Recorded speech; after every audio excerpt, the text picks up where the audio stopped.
നമസ്കാരം.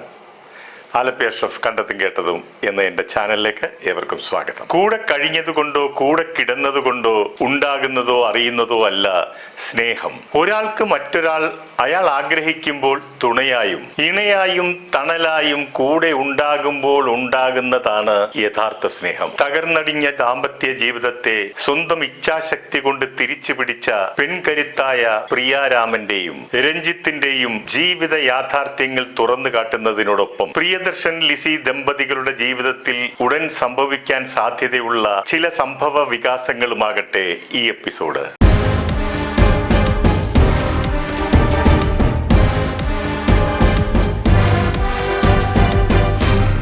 സിനിമാ രംഗത്തുള്ളവരുടെ ഇടയിൽ പരസ്പര പ്രണയവും വിവാഹവും ഒക്കെ സർവ്വസാധാരണമാണ്. എന്നാൽ ന്യൂജൻ താരങ്ങളുടെ ഇടയിൽ പ്രണയമൊക്കെ ഉണ്ടെങ്കിലും അവർക്ക് കൂടുതൽ താല്പര്യം ലിവിംഗ് ടുഗദറിലാണ്. എന്നാൽ ചുരുക്കം ചിലർ വിവാഹമെന്ന കരാറിൽ ഒപ്പുവെക്കാറുമുണ്ട്. ഇനി വിവാഹമാണെങ്കിലും ലിവിംഗ് ടുഗദർ ആണെങ്കിലും പിണങ്ങി പിരിയുന്നതും സർവ്വസാധാരണമാണ്. സിനിമാ സെലിബ്രിറ്റികളുടെ വിവാഹബന്ധം വേർപിരിയലിൽ കലാശിച്ചാൽ അത് വലിയ വാർത്തയാക്കി കൊട്ടിഘോഷിച്ച് പലരും ആഘോഷമാക്കാറുണ്ട്. എന്നാൽ ലിവിംഗ് ടുഗദറിൽ വേർപിരിയലുണ്ടായാൽ അതാരും അറിയുകയുമില്ല. വീണ്ടും മറ്റൊരാളുമായി ഒരു തുടർക്കഥ പോലെ അവരത് തുടരുകയും ചെയ്യും. ലിവിംഗ് ടുഗദറിൽ കരാറുകളോ ബാധ്യതകളോ നിബന്ധനകളോ ഒന്നും തന്നെ ഇല്ല. മടുത്തു എന്ന് തോന്നുമ്പോൾ പരസ്പരം അകലുകയാണ് ചെയ്യുന്നത്. നേശം പുതുശ് എന്ന തമിഴ് സിനിമയിൽ നായിക നായകന്മാരായി ഒന്നിച്ചഭിനയിച്ചവരാണ് നടി പ്രിയാരാമനും തമിഴ് നടൻ രഞ്ജിത്തും. ആ ചിത്രത്തിൽ അഭിനയിക്കുന്നതിനിടയിൽ ഉടലെടുത്തതാണ് അവർ തമ്മിലുള്ള സൗഹൃദവും പ്രണയവും. പ്രിയാരാമനെ കുറിച്ച് പറയുകയാണെങ്കിൽ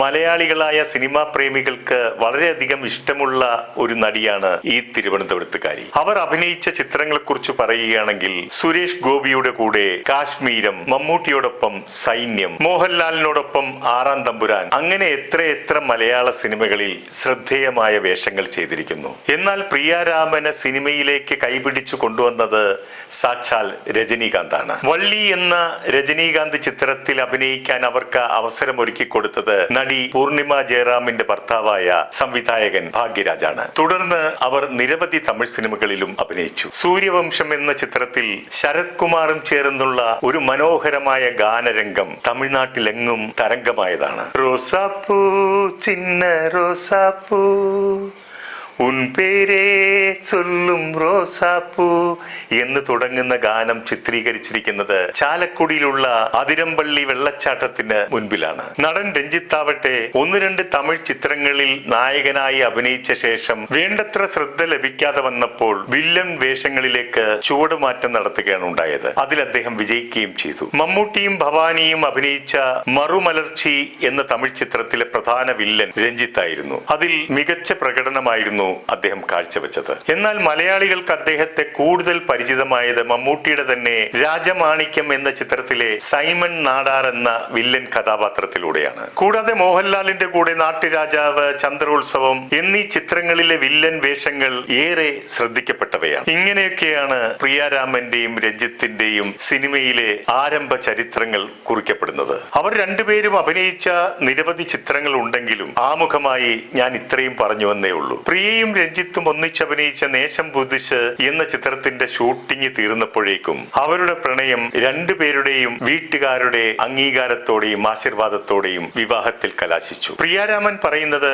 ഞങ്ങളുടെ പ്രണയം വെറും പൈങ്കിളി പ്രണയമായിരുന്നില്ല, അത് മറ്റൊരു തലത്തിൽ രൂപപ്പെട്ടതായിരുന്നു. ഞങ്ങൾ രണ്ടുപേരും ധാരാളം പുസ്തകങ്ങൾ വായിക്കുമായിരുന്നു. അതിലൊരു വ്യത്യാസമേ ഉള്ളൂ, ഞാൻ ഇംഗ്ലീഷിലും അദ്ദേഹം തമിഴിലും. അന്ന് ഞങ്ങൾ തമ്മിലുള്ള ചർച്ചകൾ കൂടുതലും പുസ്തകങ്ങളെ കുറിച്ചായിരുന്നു. അങ്ങനെയൊക്കെയുള്ള ഒരു ഇന്റലക്ച്വൽ പ്രണയമായിരുന്നു ഞങ്ങളുടേത്. അവരുടെ സന്തോഷകരമായ ദാമ്പത്യത്തിൽ 2 കുട്ടികളും ജനിച്ചു. കുട്ടികളെയും ഭർത്താവിനെയും പരിചരിക്കുന്നതിലേക്ക് സമയം ചെലവഴിക്കാനായി അഭിനയത്തിൽ നിന്നും തൽക്കാലം വിടവാങ്ങി. സന്തോഷപ്രദമായ ആ ജീവിതത്തിനിടയിൽ വെള്ളിടി പോലെ ഒരു വാർത്ത പ്രിയാരാമനെ തേടിയെത്തി. തന്റെ പ്രാണേശ്വരന് മറ്റൊരു സ്ത്രീയുമായി പ്രണയമുണ്ടെന്നുള്ള വാർത്ത. അതവർക്ക് താങ്ങാവുന്നതിലും അപ്പുറമായിരുന്നു. പ്രിയാരാമൻ പറയുന്നത് ആദ്യം ആ വാർത്ത അവർക്ക് വിശ്വസിക്കാൻ കഴിഞ്ഞില്ല എന്ന്. അതിൽ നിന്നും അദ്ദേഹത്തെ പിന്തിരിപ്പിക്കാൻ ആവും വിധം ശ്രമിച്ചു നോക്കി. പക്ഷേ അതിൽ പരാജയപ്പെട്ടു. 1999 ആരംഭിച്ച അവരുടെ ദാമ്പത്യ ജീവിതം 16 വർഷങ്ങൾ പിന്നിട്ടപ്പോൾ 2015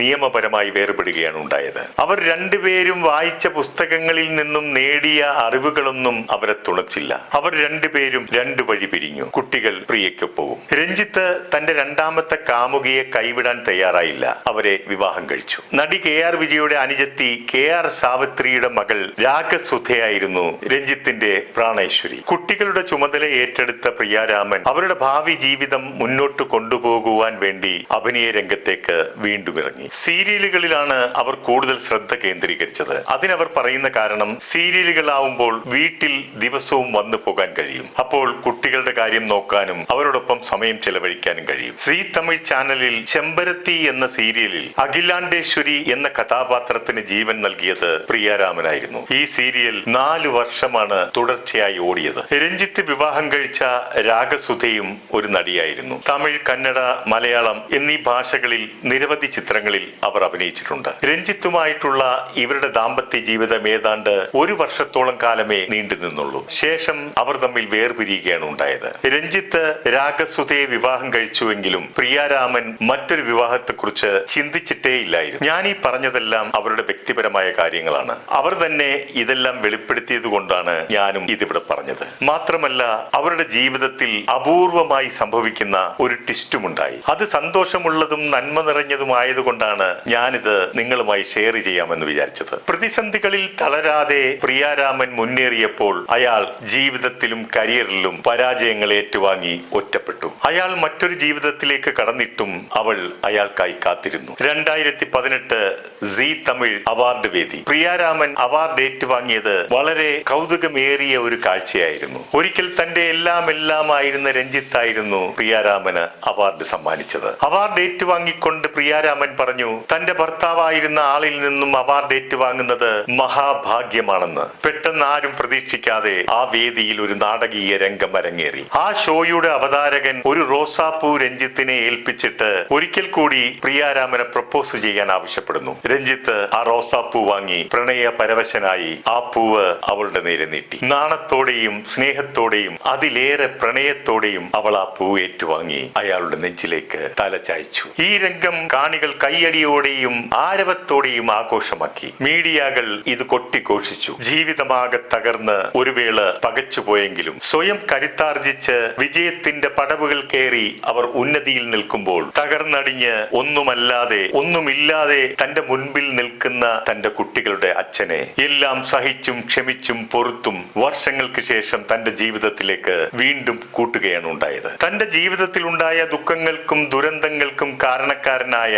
നിരാലംബനായ മുൻ ഭർത്താവിനെ സ്നേഹത്തോടെ ജീവിതത്തിലേക്ക് വീണ്ടും കൂട്ടുവാൻ പ്രിയാരാമനല്ലാതെ മറ്റാർക്കാണ് കഴിയുക? ഇവരുടെ ഈ ഒത്തുചേരലിന് ശേഷം വന്ന തമിഴിലെ ബിഗ് ബോസ് 8ാം സീസണിൽ രഞ്ജിത്തും ഒരു മത്സരാർത്ഥിയായിരുന്നു. അവിടെ വെച്ച് ഒരു സഹ മത്സരാർത്ഥിയായ പെൺകുട്ടിയുടെ നെറ്റിയിൽ ചുംബിച്ച രഞ്ജിത്തിന് നേരെ മറ്റു മത്സരാർത്ഥികൾ ചേർന്ന് പ്രശ്നമുണ്ടാക്കി ആക്ഷേപിച്ചപ്പോൾ ബിഗ് ബോസിലെ ക്യാമറയിൽ നോക്കി രഞ്ജിത്ത് വിളിച്ചു പറഞ്ഞു, ലോകം മുഴുവൻ എന്റെ മുഖത്ത് കാർക്കിച്ച് തുപ്പിക്കോട്ടെ, എന്നാൽ എന്റെ പ്രിയ മാത്രം എന്നെ തെറ്റിദ്ധരിക്കാതിരുന്നാൽ മതി. ഇത് വീട്ടിലിരുന്ന് ടെലിവിഷനിൽ കണ്ട പ്രിയ പൊട്ടിക്കരഞ്ഞുവെന്ന് പ്രിയ തന്നെ പറയുന്നുണ്ട്. രഞ്ജിത്തിന്റെ കാര്യത്തിൽ അത് വേറൊന്നും കൊണ്ടായിരിക്കില്ല. അയാൾ തീക്കൊള്ളി കൊണ്ട് അടിവാങ്ങിയ പൂച്ചയാണല്ലോ. ഇനി മിന്നാമിനിങ്ങനെ കണ്ടാലും പേടിക്കും. ബിഗ് ബോസിൽ നിന്നും എവിക്ഷനായി പുറത്തു വന്ന രഞ്ജിത്ത് അതിന്റെ അവതാരകനായ വിജയ് സേതുപതിയുടെ അരികിലേക്ക് നടന്നു വരുമ്പോൾ താൻ കാണുന്നത് തന്നെ കാത്തിരിക്കുന്ന തന്റെ പ്രിയതമയെയാണ്, പ്രിയാരാമനെയാണ്.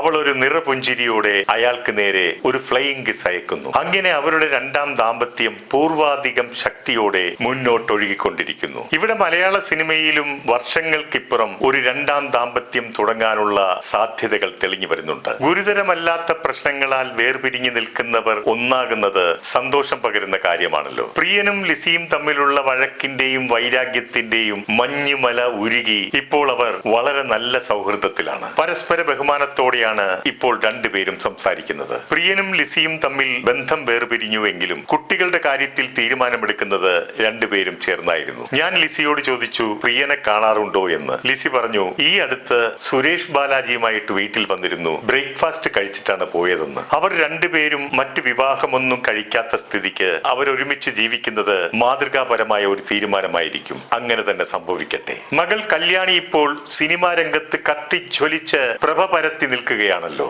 ഹീറോയിൻ ഓറിയന്റഡ് ആയിട്ടുള്ള ഒരു ചിത്രം ആദ്യമായിട്ടാണ് 100 കോടി ക്ലബിലെത്തുന്നത്. ലോക എന്ന ചിത്രത്തിന്റെ ഏതെങ്കിലും ഒരു ആഘോഷ വേദിയിൽ വെച്ച് ലിസിക്ക് പ്രണയാർദ്രമായി ഒരു പുഷ്പം കൊടുക്കുകയും ലിസി തന്റെ പ്രിയതമന്റെ നെഞ്ചിലേക്ക് സ്നേഹത്തോടെ തല ചായ്ക്കുന്ന സുന്ദര സുരഭില നിമിഷത്തിനായി നമുക്കും കാത്തിരിക്കാം. അങ്ങനെ അവരുടെ ദാമ്പത്യം വീണ്ടും പുഷ്പിക്കട്ടെ. പ്രിയാരാമനും രഞ്ജിത്തിനും അതുപോലെ തന്നെ പ്രിയദർശനും ലിസിക്കും എല്ലാ ഭാവുകങ്ങളും നേരുന്നു. ഉപേക്ഷിക്കാൻ വേണ്ടി ഒരു ബന്ധവും തുടരരുത്. അപേക്ഷിച്ചുകൊണ്ട് ഒരു ബന്ധവും നിലനിർത്തുകയും അരുത്. നാം ഒരാളുടെ ജീവിതത്തിൽ നിന്നും ഇറങ്ങിപ്പോകുമ്പോൾ സ്വയം ബോധ്യപ്പെടുത്താൻ തക്കതായ കാരണം ഉണ്ടാകണം. എന്തും ഏതും വിലപ്പെട്ടതായി തോന്നുക 2 ഘട്ടങ്ങളിലാണ്. ഒന്നുകിൽ അത് ലഭിക്കുന്നതിന് മുൻപ്, അല്ലെങ്കിൽ അത് നഷ്ടമാകുമ്പോൾ. നിർത്തുന്നു. നന്ദി, നമസ്കാരം.